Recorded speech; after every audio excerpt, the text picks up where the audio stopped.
رسول نبی مکرم صلی اللہ علیہ وسلم کے صحابہ آپ کے ساتھیوں کی شان و عظمت کے حوالے سے گفتگو کا سلسلہ الحمدللہ جاری ہے۔ گزشتہ جمعے بھی آپ نے سماعت فرمایا کہ اللہ سبحانہ و تعالیٰ نے بیان فرمایا کہ جب ان سے کہا جاتا ہے کہ ایمان لاؤ، ایسے ایمان لاؤ جیسے لوگ ایمان لائیں، اور ان لوگوں سے مراد صحابہ کرام ہی ہیں۔ اللہ سبحانہ و تعالیٰ نے صحابہ کرام کے ایمان کو معیار بتلایا، معیار بنایا، معیار قرار دیا کہ ایسا ایمان مطلوب ہے جیسا کہ صحابہ کرام ایمان لائے ہیں، ایسے ایمان لانا ہے تم نے۔ تو منافق لوگ جو زبانی کلامی شہادتین کا اقرار کرتے، اسلام میں داخل ہونے کا اعلان کرتے، ایمان کا اعلان کرتے، لیکن در حقیقت ان کے قلوب میں، ان کے دلوں میں ایمان جیسی، یقین جیسی کوئی چیز نہیں، تو وہ کہتے کہ ہم ایسے ایمان لائیں جیسے بے وقوف لوگ ایمان لائیں۔ نعوذ باللہ، وہ صحابہ کرام کو بے وقوف سمجھا کرتے تھے، سفہا سمجھا کرتے تھے، جو عقل سے، فہم سے عاری ہوں، ایسا سمجھتے تھے۔ تو اللہ سبحانہ و تعالیٰ نے جواب میں ارشاد فرمایا کہ یہی لوگ احمق اور بے وقوف ہیں، یہی لوگ بے عقل ہیں، مگر انہیں اس کا شعور نہیں ہے، یہ جانتے نہیں ہیں یہ بات، وَلَٰكِن لَا يَعْلَمُونَ، لیکن یہ لوگ اس بات کا علم نہیں رکھتے کہ ایمان والے بے وقوف نہیں ہیں، جو اللہ کے رسول صلی اللہ علیہ وسلم کے ساتھ ہیں اور ہر معاملے میں اللہ سبحانہ و تعالیٰ کی اطاعت کرتے ہیں، رسول اللہ صلی اللہ علیہ وسلم کی فرما برداری کرتے ہیں، یہ لوگ احمق نہیں ہیں۔ احمق در حقیقت یہ خود ہیں جو ایمان والوں کو احمق سمجھ رہے ہیں، صحابہ کرام کو نعوذ باللہ احمق سمجھ رہے ہیں۔ پھر اللہ سبحانہ و تعالیٰ نے آگے فرمایا کہ اذا لقوا الذین آمنوا قالوا آمنا، جب یہ لوگ ایمان والوں سے ملتے ہیں تو کہتے ہیں کہ ہم ایمان لے آئے، اور جب اپنے شیاطین کی طرف سے مراد ان کے لیڈرز بھی ہیں، ان کے اپنے ساتھی بھی ہیں، چونکہ شیاطین صرف جنات میں سے نہیں بلکہ من الجنتی والناس، دونوں میں سے ہیں، انسانوں میں سے بھی ہیں اور شیطانوں میں، جنوں میں سے بھی ہیں اور انسانوں میں سے بھی ہیں۔ شیاطین جن بھی ہوتے ہیں اور شیاطین انسان بھی ہوتے ہیں۔ ایسے انسان جو ایمان والوں کے خلاف اور دین اسلام کے خلاف سازشوں کے جال بنتے رہتے ہیں، وہ لوگ در حقیقت شیاطین الانس ہیں، انسانوں میں سے وہ شیطان ہیں۔ ان کا مزاج، ان کی طبیعت، ان کی فطرت، ان کی سوچ بچار بالکل شیطانوں والی ہوتی ہے، شیطانی حرکتیں کرتے رہتے ہیں، ہر وقت اپنی حرکتوں سے باز نہیں آتے۔ تو اللہ سبحانہ و تعالیٰ نے ایسے لوگوں کو شیاطین الجن کے ساتھ ملا کر کے بیان فرمایا۔ جب وہ اپنے شیاطین کی طرف بڑھتے ہیں، ان کے پاس جاتے ہیں تو کہتے ہیں انا معکم، حقیقت میں ہم تمہارے ہی ساتھ ہیں، بس یہ کہ ہم ایمان والوں کے ساتھ مذاق اڑاتے ہیں، ان کا مذاق اڑاتے ہیں، ان کے ساتھ مذاق کرتے ہیں۔ تو اللہ سبحانہ و تعالیٰ نے فرمایا کہ اللہ یستہزئ بہم، اللہ سبحانہ و تعالیٰ کو یہ بات اس قدر ناپسند آئی کہ اللہ رب العالمین نے فرمایا کہ اللہ ان کو ان کے اس مذاق کی سزا دے گا۔ یعنی صحابہ کرام کا جو لوگ مذاق اڑاتے ہیں، جو وہ صحابہ تھے، یہ بات انڈرسٹوڈ ہے، یہ بات بالکل واضح ہے، سمجھ میں آنے والی ہے۔ ایک بچہ بھی اگر قرآن کے لفظی ترجمے پر بھی غور کرے تو اس کے سامنے یہ بات آ جائے گی کہ الناس سے مراد صحابہ کرام ہے، اس وقت صحابہ کرام ہی تھے جن کے ایمان کو اللہ سبحانہ تعالیٰ نے معیار قرار دیا۔ فرمایا اللہ تعالیٰ کو یہ بات اس قدر ناپسند ہوئی کہ اللہ نے فرمایا کہ اللہ ان کو ان کے اس ٹھٹا کا، اس مذاق کا، اللہ رب العالمین ان کو ان کے مذاق کی سزا دے گا۔ اللہ تعالیٰ ان کو ان کے اس مذاق کی سزا دے گا۔ اور فی الحال اللہ سبحانہ و تعالیٰ نے ان کو ڈیل دے رکھی ہے، فی طغیانہم یعمہون، یہ اپنی سرکشی میں بہکے چلے جا رہے ہیں۔ یعنی جو لوگ صحابہ کرام کے خلاف زبان درازی کرتے ہیں، صحابہ کرام کی شان میں نامناسب باتیں کرتے ہیں، جن کے دلوں میں صحابہ کرام کا بغض بھرا ہوا ہے، اللہ سبحانہ تعالیٰ ہمیں ایسے لوگوں سے محفوظ رکھے، اللہ تعالیٰ ہمیں ایسے لوگوں سے دور رکھے، اللہ تعالیٰ ہمیں ایسی بری صحبت سے بھی بچائے رکھے۔ کچھ یہ کہ ہم میں سے کوئی نعوذ باللہ ثم نعوذ باللہ ایسا کرنے والا بن جائے، اللہ ہم سب کو محفوظ رکھے۔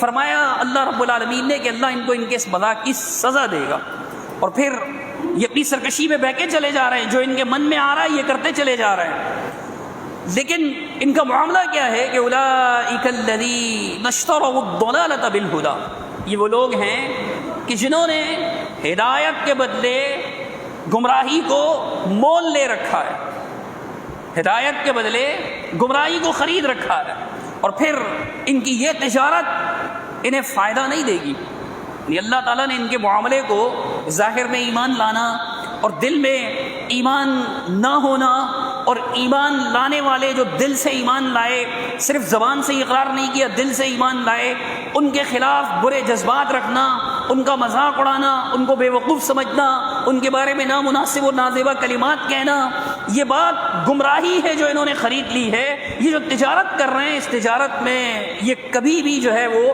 ہدایت یافتہ بننے والے نہیں، وما کانوا مہتدین، یہ تجارت ان کو فائدہ بھی نہیں دے گی اور یہ کبھی ہدایت یافتہ ہونے والے بھی نہیں۔ ایمان اور ہدایت کا معیار صحابہ کرام ہے۔ جو لوگ صحابہ کرام کی شان میں گستاخیاں کرتے ہیں، نازیبہ کلمات کہتے ہیں، اور اللہ معاف کرے لعن طعن کرتے ہیں، ایسے لوگ کبھی بھی ہدایت پر نہیں ہو سکتے۔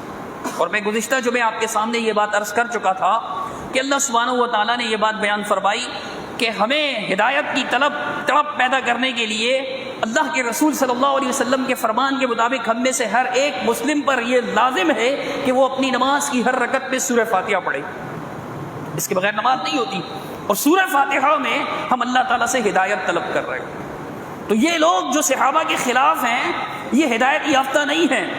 ہم ایک طرف نماز میں کھڑے ہو کے کہیں کہ اہدنا الصراط المستقیم، اے رب کریم ہمیں سیدھا راستہ دکھا دے، پھر صحابہ کرام کے خلاف نامناسب باتیں بھی کریں، جو لوگ کرتے ہیں وہ ہدایت پر نہیں ہے۔ اللہ نے بتا دیا قرآن میں وما کانوا مہتدین، یہ ہدایت والے نہیں، یہ ہدایت پر چلنے والے نہیں، یہ بے راہ رو ہیں، گمراہ ہیں، یہ ہدایت سے ہٹے ہوئے ہیں۔ پھر اللہ سبحانہ و تعالیٰ نے آگے ان کی مثال بیان فرمائی، منافقین کی مثال بیان کرتے ہوئے اللہ تعالیٰ نے فرمایا کہ مثلہم کمثل الذی استوقد نارا، ان کی مثال ایسے ہے، اس شخص کی طرح ہے کہ جس نے آگ کو بھڑکایا، خوب روشن کیا آگ کو، آگ جلائی، آگ بھڑکائی اور خوب بھڑکائی، فلما اضاءت ما حولہ، جب آگ کے بھڑکنے کی وجہ سے اتنی زیادہ بھڑکائی اس نے آگ کی بھڑکنے کی وجہ سے اس کے ارد گرد کا ماحول پر نور ہو گیا، روشن ہو گیا، اضاءت روشن ہو گیا، پر نور ہو گیا، ما حولہ جو اس کے ارد گرد تھا۔ یہ ماحول کا لفظ ہم اردو میں بھی بولتے ہیں، اسی معنی میں ہوتا ہے ماحول، یعنی ارد گرد کے لوگ، دائیں بائیں آگے پیچھے کیسے لوگ ہیں، ماحول، ان کے آگے پیچھے دائیں بائیں سب روشن ہو گیا۔ جب روشنی ہو گئی، روشنی اچھی چیز ہے، اللہ سبحانہ و تعالیٰ نے قرآن مجید میں یہ مثال بھی بیان فرمائی کہ کیا اندھیرے اور روشنیاں برابر ہو سکتی ہیں؟ یقیناً نہیں، کیونکہ روشنی میں انسان کو ہر چیز واضح نظر آ رہی ہوتی ہے، دیکھ رہا ہوتا ہے، آنکھوں پر کسی قسم کی مشقت نہیں ہوتی، دشواری نہیں ہوتی، تکلیف نہیں ہوتی۔ اس کے مقابلے میں اندھیروں میں کوئی چیز نظر نہیں آ رہی ہوتی۔ تو فرمایا کہ جب انہوں نے آگ کو روشن کر دیا، ذہب اللہ بنورہم، اللہ ان کے نور کو لے گیا۔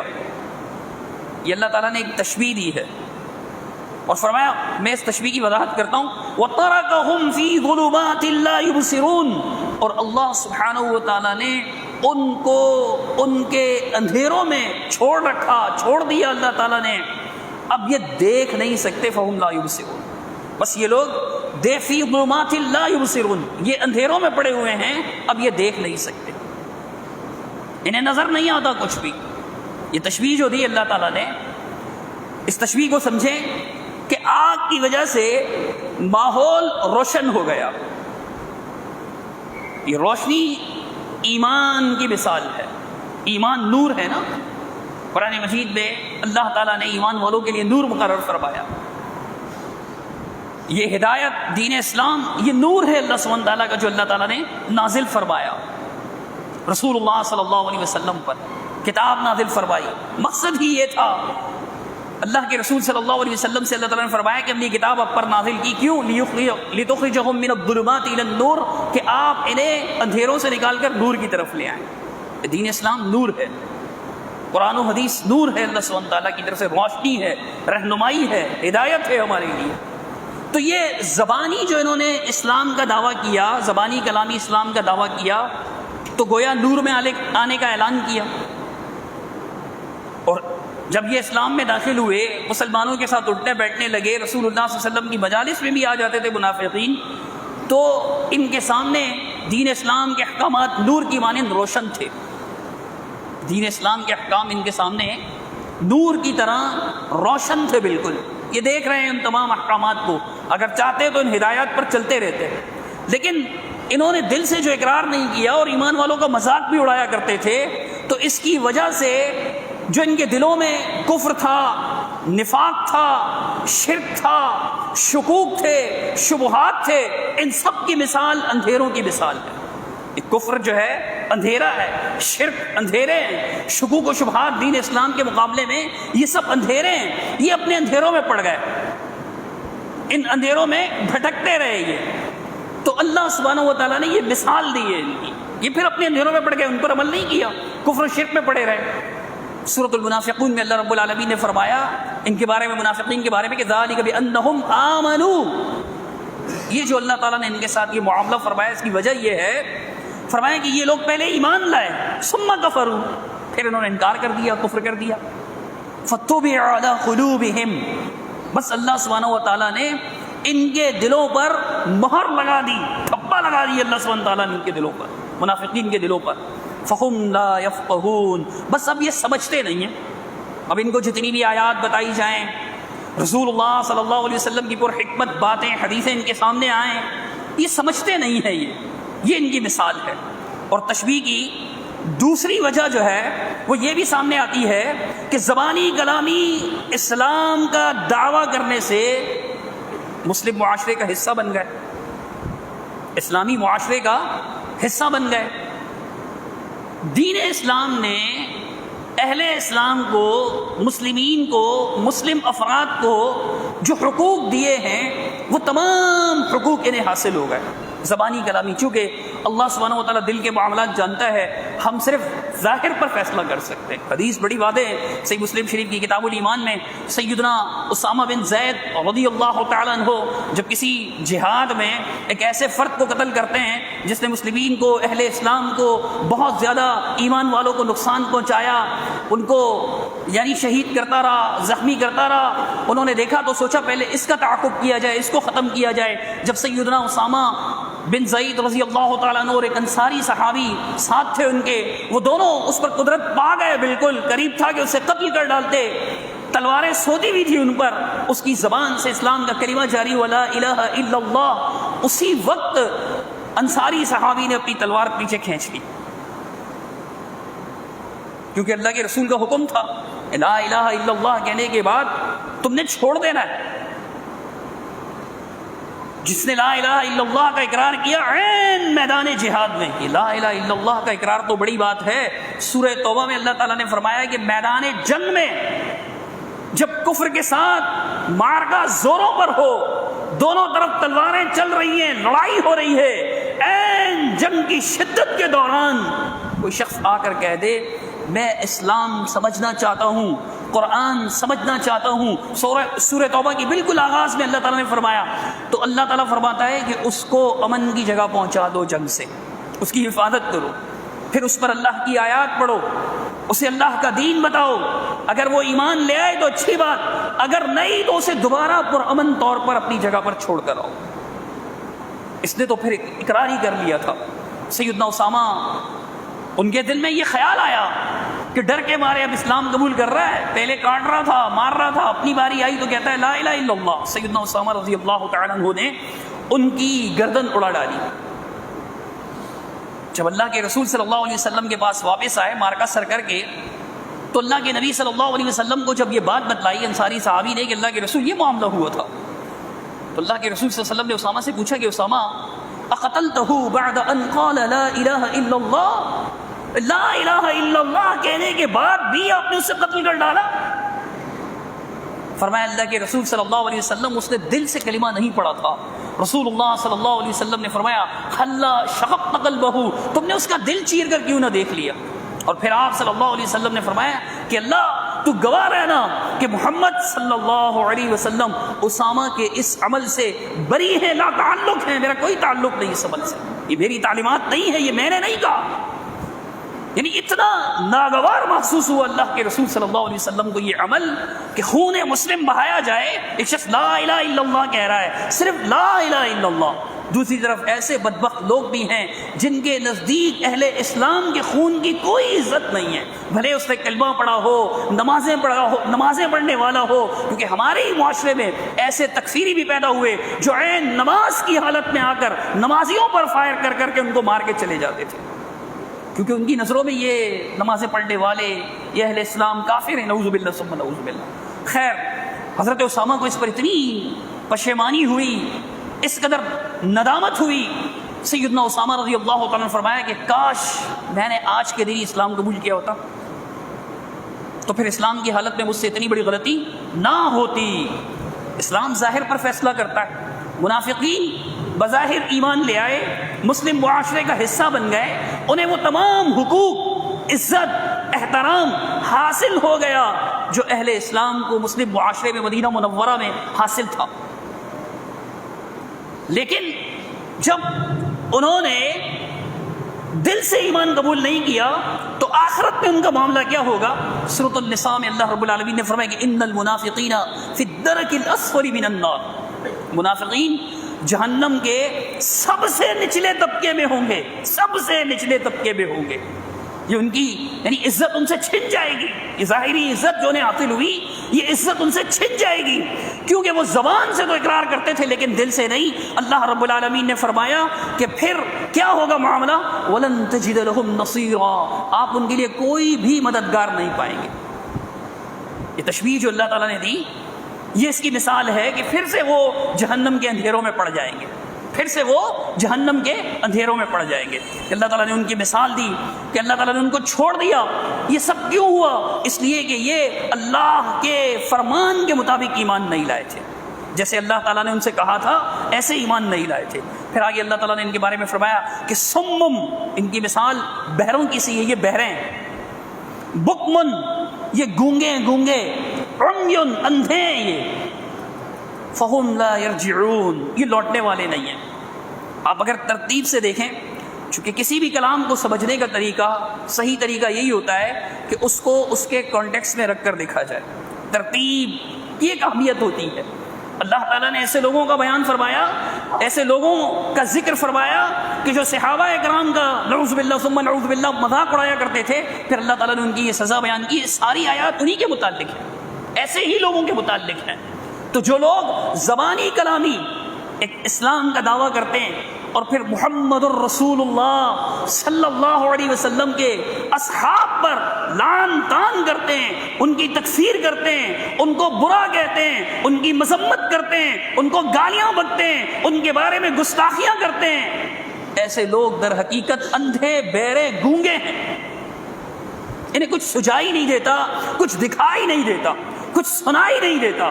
آیات پڑھ بھی لیں تو ان کی سمجھ میں نہیں آتا. ان کی مثال بالکل ویسے کہ اللہ سبحانہ و تعالیٰ نے سورۃ الاحقاف میں قوم عاد کے بارے میں جیسے اللہ سبحانہ و تعالیٰ نے فرمایا کہ ان کا معاملہ کیا تھا کہ وَجَعَلْنَا لَهُمْ سَمْعًا وَأَبْصَارًا وَجَعَلْنَا لَهُمْ سَمْعًا وَأَبْصَارًا وَأَفْئِدَةً، کہ ہم نے ان کے لیے سماعت بھی مقرر کی ہوئی تھی اور ہم نے ان کے لیے بصارت بھی مطلب ان کو دی ہوئی تھی اور ان کو قلوب بھی دیے ہوئے تھے، دل بھی.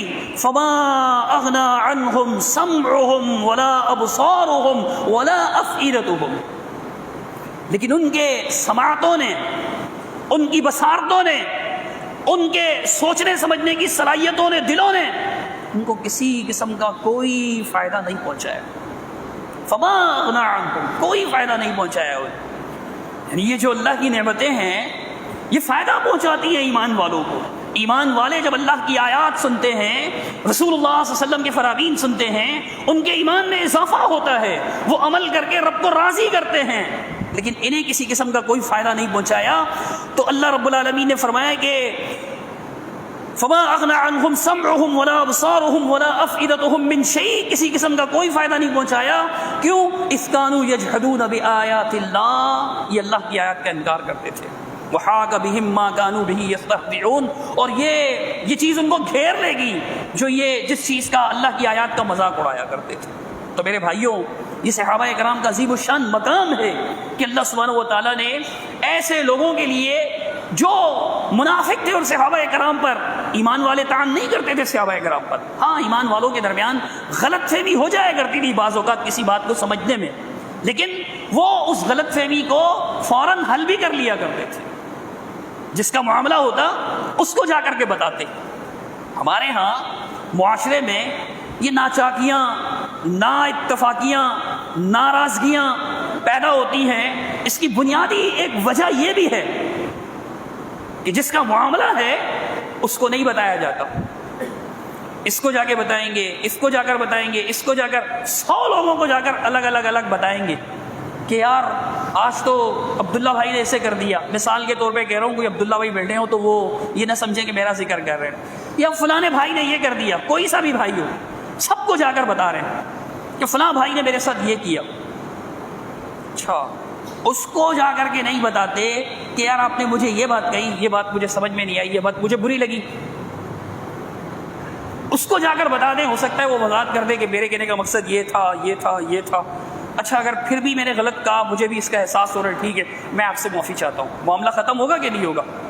لیکن شیطان ایسا چاہتا ہے نہیں، اکسایا ہوا ہے ہمیں. اچھا، پھر ایک طرف تو یہ چلو اس نے غلطی کر دی، جس کے ساتھ معاملہ ہے اس کو نہیں بتا رہے. آپ کا میرے ساتھ معاملہ ہے، آپ مجھے آ کر بتائیں کہ یہ پریشانی ہے، آپ کی یہ فالٹ ہے، آپ کی یہ غلطی ہے، آپ کا یہ عمل غلط ہے. دوسروں کو جا کر بتا رہے. اب ایک تو اس کی غلطی ہو سکتا ہے بیچارے کو سمجھ نہ ہو اس بات کا، چونکہ ہمارے معاشرے میں ایسی تربیت ہی نہیں ہوئی. ہمارے معاشرے میں ہماری ایسی تربیت ہی نہیں ہوئی کہ جس کا معاملہ ہے اس کے ساتھ ڈسکس کرو نا، تاکہ حل ہو جائے بات. اچھا، دنیا کو بتانے کا کیا فائدہ؟ اچھا، اگر آپ کو کوئی آ کر بتا بھی رہا ہے تو اس بھائی کے اندر آج کے بعد کم از کم ہمارے اندر تو یہ عادت پیدا ہو نا، ہم ان سے کہیں یار جس کے بارے میں آپ یہ بات بتا رہے ہیں، چلیں ان سے بات کر لیتے ہیں، سامنے بیٹھ کر، فیس ٹو فیس، بالمشافہ. ہو سکتا ہے آپ کی غلط فہمی ہو سکتا ہے واقعی ان کی زیادتی ہو. جو بھی ہوگا معاملہ رفع دفع ہو جائے گا، ختم ہو جائے گا، دل میں ناراضگیاں باقی نہیں رہیں گی. لیکن اگر ہم یہ سب نہ کریں، آگے سے بات کرتے رہیں، تو بات ایک گھر سے نکل کر محلے سے نکل کر شہر تک پھیل جائے گی. لیکن اس بیچارے کو پتہ ہی نہیں ہے کہ میری یہ بات واقعی بری بھی تھی یا نہیں، یا بات کیا تھی اور بنا کیا دی گئی. یہ ساری چیزیں ہوتی ہیں نا، تو ان چیزوں کا خیال رکھا کریں. یہ منافقین کی عادت ہوتی تھی کہ افواہیں پھیلانا، بات کو پھیلا دینا. اس سے مسلمانوں کے اندر ناچاکیاں پیدا ہوتی ہیں، اسلامی معاشرے کے اندر ناچاکیاں پیدا ہوتی ہیں. اگر یہ عادت گھر والوں کے افراد میں ہے تو وہ گھر والوں کو نقصان پہنچاتا ہے. اگر یہ عادت مسجد کے افراد میں ہے تو وہ جماعت کو نقصان پہنچاتے ہیں. اللہ تعالی ہم سب کو سمجھنے کی توفیق عطا فرمائے. اقول قولی ھذا استغفر اللہ.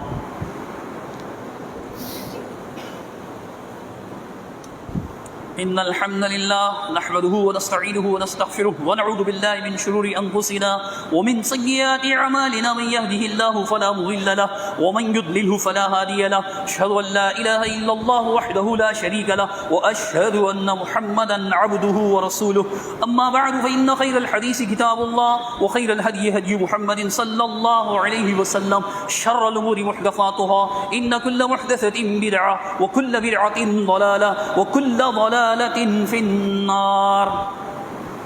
وقالوا كونوا هودا أو نصارى تهتدوا قل بل ملة إبراهيم حنيفا وما كان من المشركين. سورۃ البقرہ ہی کی آیت نمبر 135، 136، 137، اس میں بھی اللہ تعالیٰ نے صحابہ کرام کی شان بیان کی. اللہ تعالیٰ فرماتا ہے کہ ہم نے ان سے کہا، وہ یہود و نصارہ کہا کرتے تھے کہ تم یہودی بن جاؤ یا نصرانی بن جاؤ، یعنی عیسائی بن جاؤ، کرسچین بن جاؤ، تم ہدایت پا جاؤ گے. تو اللہ تعالیٰ نے فرمایا کہ نہیں، بلکہ ہدایت کیسے ملے گی؟ ابراہیم علیہ الصلوۃ والسلام کے طریق پر چلنے سے، کہ جو یکسو تھے، موحد تھے، اور وہ شرک کرنے والوں میں سے نہیں تھے، مشرکین میں سے نہیں تھے. ہدایت ایسے ملے گی. پھر اللہ تعالیٰ نے فرمایا کہ ایمان والوں سے اللہ تعالیٰ نے فرمایا کہ تم یوں کہو قولوا آمنا باللہ وما انزل الینا وما انزل الى ابراہیم واسماعیل واسحاق ویعقوب والاسباط وما اوتی موسیٰ وعیسیٰ وما اوتی النبیون من ربہم. ایمان والوں سے کہا جا رہا ہے. یہودی تم سے یہ کہتے ہیں کہ تم یہودی بن جاؤ، تم نصرانی بن جاؤ، تم ہدایت پا جاؤ گے. تو ایسے ہدایت نہیں ملے گی، بلکہ ابراہیم علیہ الصلوۃ والسلام کے طریق پر چلنے سے، جو مشرک نہیں تھے. اور پھر فرمایا کہ پھر کیسے، خود بتایا اللہ تعالیٰ نے کہ تم یہ بولو کہ ہم ایمان لائے ہر اس چیز پر جو ہماری طرف نازل کی گئی، اور اس چیز پر جو نازل کی گئی سیدنا ابراہیم، سیدنا اسماعیل، سیدنا اسحاق، سیدنا یعقوب اور ان کی اولاد، وما اوتی موسیٰ و عیسیٰ، اور جو دیا گیا سیدنا موسیٰ، سیدنا عیسیٰ علیہ الصلوۃ والسلام کو، وما اوتی النبیون، اور جو تمام انبیاء علیہ الصلوۃ والسلام کو اللہ کی طرف سے، من ربہم، ان کے رب کی طرف سے ملا، ہم ان سب پر ایمان لاتے ہیں، کسی کا انکار نہیں، سب پہ. لا نفرق بین احد منہم، ایمان کے معاملے میں تفریق نہیں کرتے، کوئی کمی بیشی نہیں کرتے. اس کو ماننا ہے، اس کو نہیں ماننا، اس نبی پر ایمان لانا، اس نبی پر ایمان نہیں لانا، ایسا معاملہ نہیں ہے ہمارا ایمان کے معاملے میں. یہ بات میں اس لیے کہہ رہا ہوں کہ ایمان کے معاملے میں بعض لوگوں کو غلط فہمی ہوتی ہے. وہ یہ آیت پیش کر کے کہتے ہیں کہ تم کہتے ہو رسول اللہ صلی اللہ علیہ وسلم تمام انبیاء علیہ الصلوۃ والسلام سے افضل تھے، تو تم فرق کر رہے ہو نا نبیوں میں. تم کہتے ہو کہ موسیٰ علیہ الصلوۃ والسلام سے بھی افضل تھے. ہم کہتے ہیں نا، ایمان ہے ہمارا، تمام رسولوں میں سب سے افضل کون ہے؟ محمد الرسول اللہ صلی اللہ علیہ وسلم. پھر وہ یہ آیت پیش کرتے ہیں کہ لا نفرق، بھائی ہم تو فرق نہیں کرتے کسی رسول میں. یہ تو آپ فرق کر رہے ہیں، آپ کہہ رہے ہیں محمد صلی اللہ علیہ وسلم زیادہ افضل ہیں. پھر آپ کہتے ہیں کہ موسیٰ علیہ الصلوۃ والسلام کے، ہارون علیہ الصلوۃ والسلام کے مقابلے میں موسیٰ علیہ الصلوۃ والسلام زیادہ افضل تھے، یوسف علیہ الصلوۃ والسلام کے مقابلے میں ابراہیم علیہ الصلوۃ والسلام زیادہ افضل تھے. قرآن و سنت کے دلائل کی وجہ سے کہتے ہیں. کہتے ہیں تو ایک طرف آپ کہتے ہو لا نفرق بین احد منہم، ہم تو کسی رسول پر ایمان لانے میں فرق نہیں کرتے. تو وہاں ایمان کی بات چل رہی ہے، پیچھے ایمان کی بات چل رہی ہے، ایمان لانے میں فرق نہیں. یہ جو ہم فضیلتیں مانتے ہیں اپنی طرف سے نہیں، اللہ تیسرے پارے کے شروع میں فرماتا ہے تلک الرسل فضلنا بعضهم علی بعض، کہ یہ رسول ہیں جنہیں ہم نے بعض کو بعض پر فضیلت دی. اللہ نے فضیلت دی ہے، ترجیح اللہ نے دی ہے. فضیلت کے ایک معنی ترجیح بھی ہوتا ہے. یہ فضیلتیں جو اللہ سبحانہ تعالیٰ نے عطا کی، ہم اس فضیلت کو مانتے ہیں، ہم اس فضیلت کو مانتے ہیں، اور وہ قرآن و سنت کے دلائل سے معلوم ہوتا ہے. تو محمد الرسول اللہ صلی اللہ علیہ وسلم کو تمام انبیاء سے افضل کہنا، بعد نبیوں کو بعد نبیوں سے افضل کہنا، یہ اس آیت کے خلاف نہیں ہے. لا نفرق بین احد منہم، چونکہ یہاں بات چل رہی ہے ایمان کی، پیچھے ایمان کا ذکر ہے نا. ایمان لانے میں ہم کسی پہ فرق نہیں کرتے، سارے نبیوں پر ہمارا یکساں ایمان ہے کہ یہ بھی اللہ کے رسول ہیں، یہ بھی اللہ کے رسول ہیں، ان پر بھی کتاب نازل ہوئی، ان پر بھی وحی نازل ہوئی، ان کو بھی اللہ تعالیٰ نے معجزات عطا فرمائے. اپنی طرف سے کوئی تفریق نہیں کرتے. جو فرق اللہ نے کی ہے، جو فضیلت اللہ نے دی، اور اس کے پھر الگ سے دلائل ہے، اس طرف میں جانا نہیں چاہ رہا فی الحال. وَنَحْنُ لَهُ مُسْلِمُونَ، اور ہم اسی اللہ کے فرما بردار ہیں. اللہ تعالیٰ نے یہ کہلوایا. پھر اس کے بعد ان یہود و نصارہ کو جواب دیا کہ فَإِنْ آمَنُوا بِمِثْلِ مَا آمَنْتُمْ بِهِ، پھر اگر یہ بھی ایسے ایمان لائیں جیسے تم لوگ ایمان لائے ہو، بِمِثْلِ مَا آمَنْتُمْ بِهِ، جیسے تم لوگ ایمان لائے ہو. کس کو کہہ رہا ہے اللہ تعالیٰ؟ صحابہ کرام. یہ کس سے خطاب ہے کہ یہ تم سے کہتے ہیں یہودی بن جاؤ، نصرانی بن جاؤ، ہدایت پا جاؤ گے؟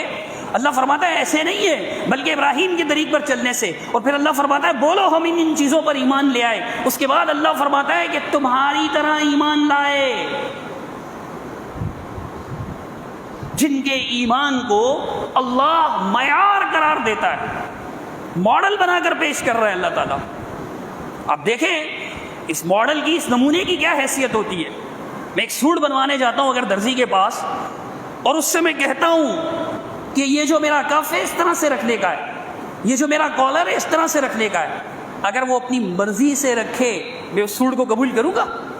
نہیں. میں ایک ماڈل دے رہا ہوتا ہوں اسے، اپنا ناپ دے رہا ہوتا ہوں اسے، پوری مثال دے رہا ہوتا ہوں اسے، میں قبول نہیں کروں گا. آپ مارکیٹ میں کام کرنے والے سبھی اس بات کو جانتے ہیں کہ جو چیز آپ سے طلب کی گئی ہے اگر آپ اس کی جگہ کوئی اور دے دیں وہ اسے قبول نہیں کرے گا. تو اللہ سبحانہ و تعالیٰ نے صحابہ کرام جیسا ایمان چاہا ہے، اور ایمان کو اللہ تعالیٰ نے ان کے نمونہ بنایا ہے، ماڈل بنایا ہے، معیار بنایا ہے، اسٹینڈرڈ بنایا ہے. اب جو صحابہ کرام کو منافق کہتے ہیں، نعوذ باللہ ثم نعوذ باللہ، یہ کہتے ہیں کہ محمد الرسول اللہ صلی اللہ علیہ وسلم کا فوت ہونا تھا کہ 3 کے علاوہ سبھی نعوذ باللہ ثم نعوذ باللہ ثم نعوذ باللہ ثم نعوذ باللہ مرتد ہو گئے تھے، نعوذ باللہ، استغفر اللہ. تو مطلب اللہ کو پتہ نہیں تھا کہ اللہ کن لوگوں کے ایمان کو معیار بنا رہا ہے. پھر یار لوگوں نے، جو لوگ صحابہ کے خلاف زبان درازی کرتے ہیں، انہوں نے عقیدہ بدعہ بھی نکال دیا. عقیدہ بدعہ کا خلاصہ کیا ہے؟ وہ یہ کہ جی پہلے کوئی بات اللہ کو پتہ نہیں ہوتی تھی، بعد میں پتہ چل جاتی تھی، نعوذ باللہ.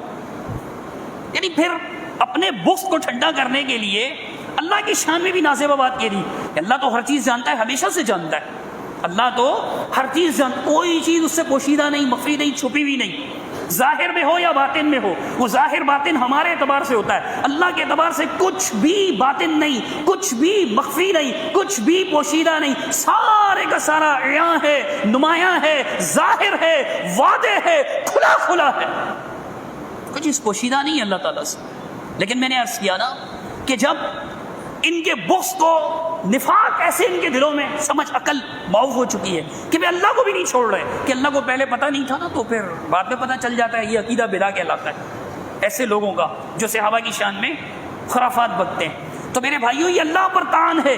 اللہ نے ان کے ایمان کو، اگر ان کا ایمان نعوذ باللہ ایسا گیا گزرا تھا کہ ادھر محمد الرسول اللہ صلی اللہ علیہ وسلم کا اس دنیا سے تشریف لے جانا ہوتا، ادھر سے وہ سارے کے سارے کہ اللہ کو پتہ نہیں تھا، نعوذ باللہ. ایسا قطعاً نہیں ہو سکتا، ایسا قطعاً نہیں ہو سکتا، وگرنہ اللہ ان کے ایمان کو معیار نہ بناتا. تو اللہ نے فرمایا کہ اگر تمہاری طرح ایمان لائیں گے فقد اہتدوا، تب یہ ہدایت یافتہ بنیں گے. ہدایت کے لیے شرط ہے صحابہ کرام کو ایمان کا رول ماڈل بنانا، نمونہ بنانا، مثال بنانا، معیار بنانا، اسٹینڈرڈ بنانا. جو اس پر پورا اترتا ہے وہ ہدایت یافتہ ہے، جو اس پر پورا نہیں اترتا وہ ہدایت پر نہیں ہے. یہ آپ مت سمجھیے گا کہ فرقہ پرست مولوی فرقہ پرستی میں، تعصب میں، مسلکی نفرت میں، بغض میں، عداوت میں یہ فتویٰ جھاڑ رہا ہے. یہ فتویٰ نہیں، قرآن کی آیت ہے، یہ اللہ کا فتویٰ ہے، اللہ کا. اور اللہ بھی فتویٰ دیتا ہے، قُلِ اللَّهُ يُفْتِيكُمْ فِي الْكَلَالَةِ، کلالہ کے مسئلے پر اللہ تمہیں فتویٰ دیتا ہے، اللہ بھی فتویٰ دیتا ہے. تو یہ اللہ کا فتویٰ ہے کہ تمہاری طرح ایمان لائیں گے تو ہدایت یافتہ ہے، اور اگر نہیں لائے تو مجھے نتیجہ بیان کرنے کی ضرورت نہیں، نتیجہ میرے رب نے بیان کر دیا ہے. اگر ایمان نہ لائے تمہاری طرح تو وَإِن تَوَلَّوْا، اعراض کیا، منہ موڑا، اگنور کیا، پیٹھ پھیر دی، نہیں لائے ایسے ایمان، منہ موڑ دیا، وَإِن تَوَلَّوْا، پھر گئے اس سے. فرمایا فَإِنَّمَا هُمْ فِي شِقَاقٍ، تو یہ بدبختی پہ پڑے ہوئے، اختلاف پہ پڑے ہوئے، مخالفت پہ پڑے ہوئے. فَسَيَكْفِيكَهُمُ اللَّهُ، اے محمد صلی اللہ علیہ وسلم، اللہ ان کے مقابلے میں آپ کے لیے کافی ہے.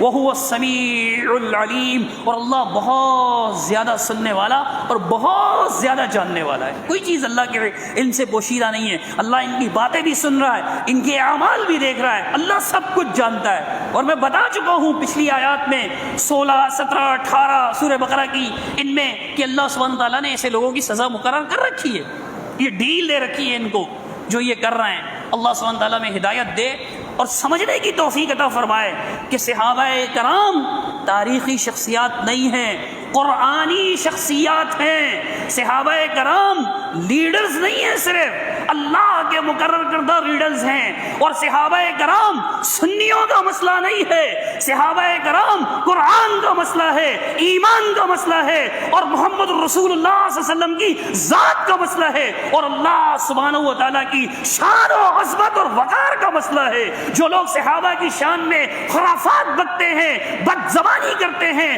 بد کلامی کرتے ہیں، لعن طعن کرتے ہیں، ان کی تکفیر کرتے ہیں، وہ لوگ سن لیں کہ وہ اللہ کی وقار کو، اللہ کی عظمت کو ٹھیس پہنچا رہے ہیں. اور جو اللہ کی عظمت عظمت کو ٹھیس پہنچا رہے ہیں، ان کے لیے ہم وہی بات کہیں گے جو نوح علیہ الصلوۃ والسلام اپنی قوم سے کہتے تھے کہ وَمَا لَكُمْ لَا تَرْجُونَ لِلَّهِ وَقَارًا، اے بدبختو تمہیں کیا ہو گیا ہے، تمہیں اللہ کی عظمت کا بھی پاس نہیں، تمہیں اللہ کی شان کا بھی کوئی خیال نہیں۔